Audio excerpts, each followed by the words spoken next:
ninkani wuxuu maxkamad la fuulay magdhowna ka doonaya labadiisa waalid. Wuxuu ka doodayaa sababta loo dhalay isagoon talo la weydiin ama raalli ka ahayn inuu dunida yimaado. Waa ninka jeclaan lahaa inuu noqdo daanyeerka jambazeega. diin la'aantu waxay ka tustay inaysan wanaagsanayn suuradda quruxda badan ee Ilaahay ku abuuray. Haddii ogow aqoon darro ma hayso. Waa dhakhtar dhalmada la dagaalama oo aaminsan aragtida falsafadeed ee antinatalism oo ah mowqif oranaya bini'aadamku waa inay dabar go'aan si dunidu ay u barwaaqowdo.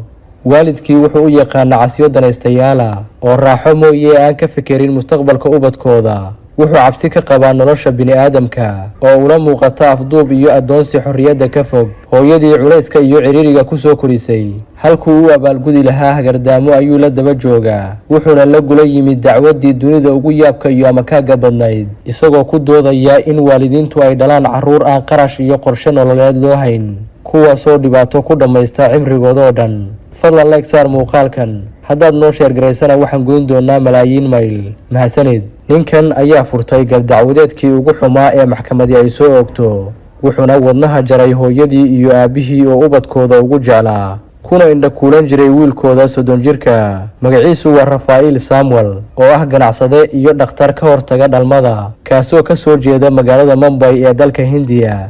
malaha wuxuu ku jiraa dadka maskaxdoodu foorarka u shaqayso ama sida aan caqligalka ahayn u fekera. wuxuu rumaysan yahay inay khalad ahayd in hooyadii iyo aabbihii ay dhalaan isagoo aan ogolaansho laga helin ama aan la weydiin waxa uu rabo. waana aragtidan guracan midda sababta u noqotay in loogu yeero dhakhtarkii waalaa. wuxuu ka mid yahay xubnaha ugu firfircoon dalka Hindiya ee iibgeeya falsafadda antinatalismka. ninkan oo cuqdad ka qaba nolosha adduunyo wuxuu u koray si la mid ah ilmaha jiilkiisa ee reer Hindiya, balse walaac ayuu ka qabaa sababta uu adduunka u yimi. su'aalihiisa aan caqligalka ula muuqanayayna ku adkayd in waalidkii ay ka jawaabaan.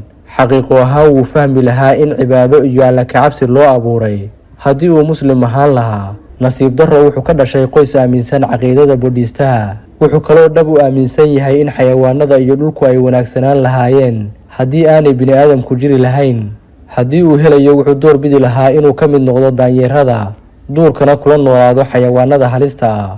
Rafael Samuel oo la hadlayay India Times ayaa qirtay in qof beddelkii uu daanyeer noqon lahaa. wuxuu kaloo xusay in fikradda antinatalismka ay xal u tahay xayawaanada oo dhibaato weyn ku qaba bini'aadamka.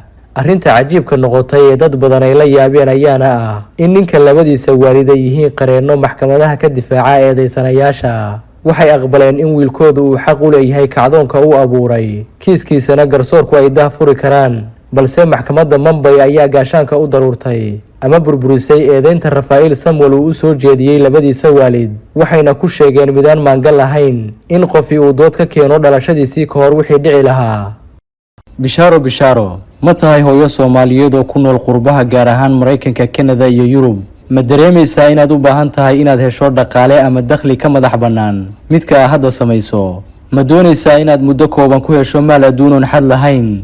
ma tahay qof jecel inuu noloshiisa ku sameeyo isbeddel dhaqaale, khibrad ahaan iyo fikir ahaanba? in badan ma ku fikirtay inaad samayso ganacsi kuu gaara, mase ku dabreen duruufaha dhaqaale? ma tahay hooyo jecel iyadoo ubadkeeda haysata inay dhaqaale samayso una baahan caawimaad? haddaad ku nooshahay wadamada Mareykanka, Canada, Yurub iyo weliba waddankeennii hooyo, waxaan ku haynaa fursad ganacsi oo in ka badan 160 waddan aad kaga samayn karto dhaqaale dhaxalgala.